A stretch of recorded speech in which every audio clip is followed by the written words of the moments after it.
Alrighty, welcome back to Media Makers Hub. So, today we're going to talk about something that we touched on very, very briefly in the camcorders and DSLR video.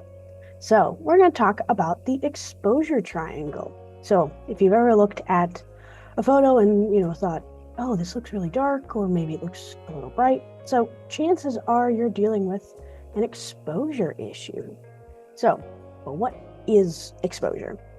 And how do you control it? We're going to take a look at the exposure triangle because that's where all of that works. So we're going to break it down into the three key elements that affect it and then how they work together to make photographs, essentially. So the exposure triangle is made up of three settings. We've got aperture, which is down here. We've got shutter speed, and then we've got ISO. So each of these elements essentially affect how much light hits your camera, and together they kind of determine whether the image is properly exposed. So basically whether the image is too dark, too bright, or as Goldilocks would say, just right. So we're going to take a closer look at each of these settings, and then we're going to talk a little bit about how they work together. So the first one we're going to look at is aperture. So aperture refers to the size of the opening in your lens, and that's what allows light to pass through to the sensor. You can kind of think of it like an eye. So when it's wide open, more light enters, and then when it's narrow, less light comes through. So aperture is measured like this. It's called an f-stop. So things like f/2.8, f/4, f/22, all that stuff. So a lower f-stop, something like an f/2.8 or even as low as an f/1.4, is going to be really wide. So you can kind of see here in these diagrams how big of an opening these are in comparison. So the lower that number is, the wider it's going to be, and it's going to let in more light. So that creates like a shallow depth of field. Essentially, it creates a blurry background.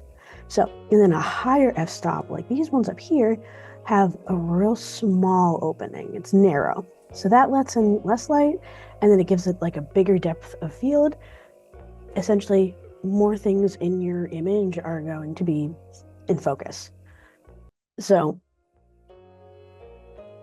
as you can kind of see here on this diagram, especially this one up here, with these bigger, wider lenses, wider opening of the lenses, I should say, we can kind of get the example of like the only thing that would be really in focus is your figure, and then the background is quite blurry, sometimes so blurry that you can't even tell what it is. And then as you move up in those numbers, that background becomes more and more and more in focus to the point where you have every single thing in your field of view in focus. And then this is kind of like really good, like actual example of what that might look like kind of on the lens of that opening and narrowing of the aperture. So the tip here is wide aperture, low f-stop lets in more light, which is great for low light situations. Narrow aperture, high f-stop reduces the amount of light and then sharpens everything in focus. So then the next thing is our shutter speed. So this refers to how long your camera sensor is exposed to light. So it's controlled by the shutter, which opens and closes to allow that light in. The faster the shutter speed, the less time the sensor is exposed to that light. This is measured in fractions as well.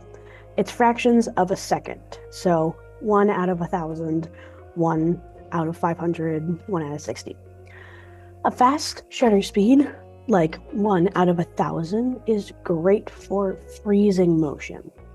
On the other hand, a slower shutter speed, like 1 of 60, or even on this 1 of 30, 1 of 8, creates that motion blur, which is useful for capturing movement, kind of like a waterfall or like a car in motion. The trade-off, faster shutter speeds, like 1 of 1,000, lets in less light, while the slower shutter speed, like 1 of 30, 1 of 15 lets in more light. So if you want a slow shutter speed for creative blur, you might need to adjust aperture or ISO, which we'll talk about in a second, to compensate for the extra light that's coming into your lens. So that's kind of our first example of how just adjusting your aperture and your shutter speed are connected, and then how we're going to bring ISO into it in just a second. So first big example of kind of how that works in terms of them affecting one another. So our third and final part of the exposure triangle is ISO. So ISO controls the sensitivity of your camera's sensor to the light that is coming in. A low ISO, like 100, means the sensor is less sensitive, and then while a high ISO, like 3200, 6400, increases that sensitivity to light and allows you to shoot in darker conditions. So we can kind of see that here, where if you were outside and the sun is peak time, noon, right above your head, you're not going to need a high ISO because you have so much light. So we don't need to have a really sensitive light sensor because there's a lot of light coming in. But if you went inside or were outside at night, you're going to need that sensor to be a lot more sensitive to light because you have so much less of it. But there's the caveat.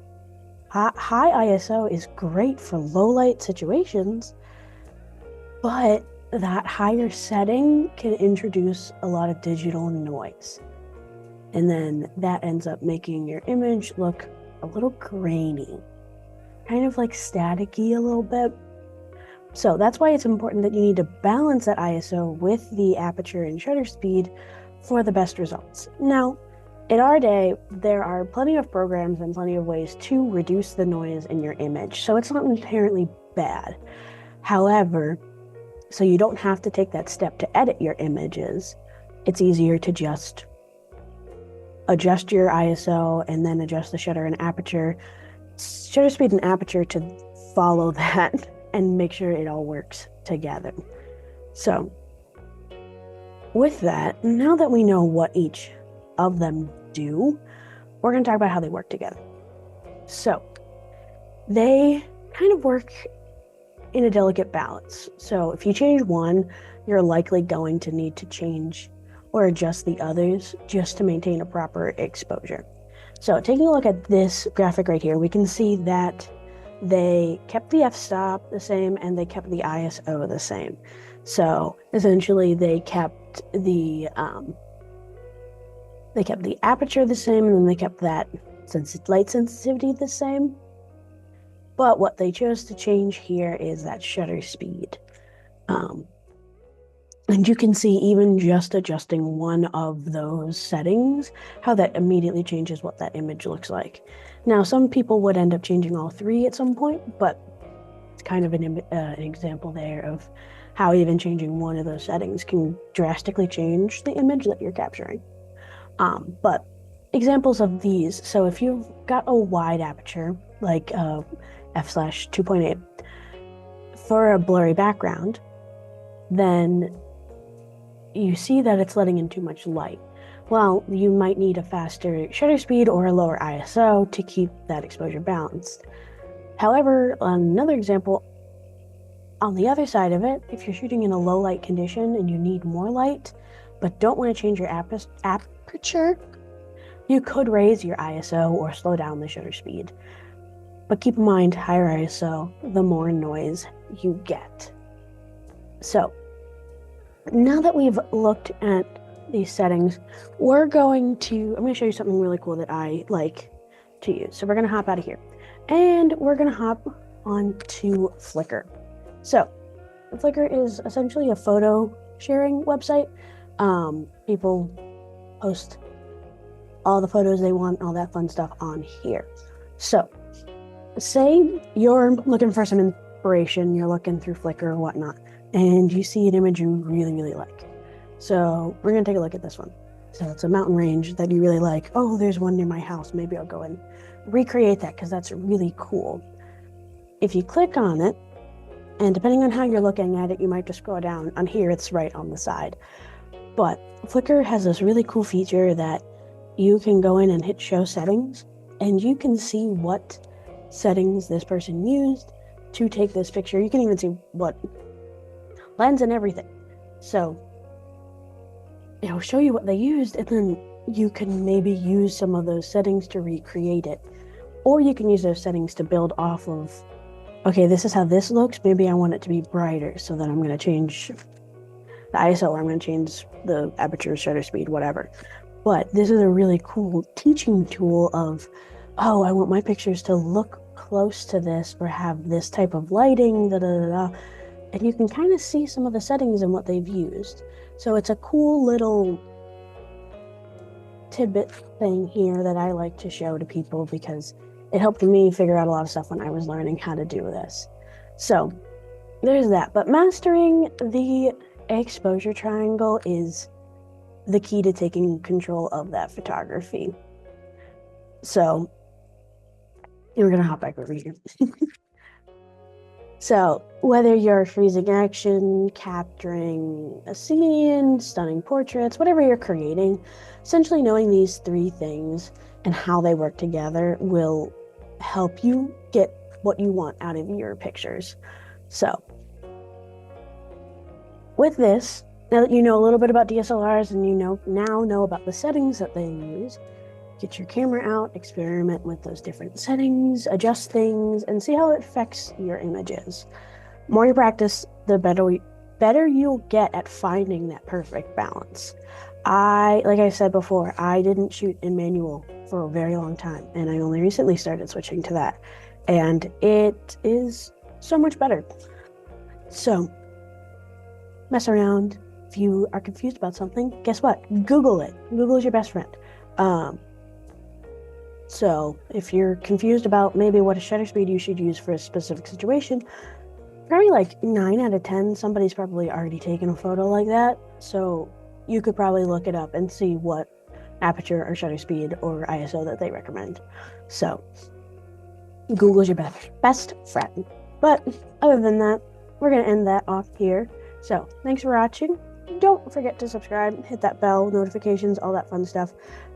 And if you like this kind of short form videos of a bit more tips and tricks, let me know because I will make more. So that's all for today, and I will see you in the next video. Bye!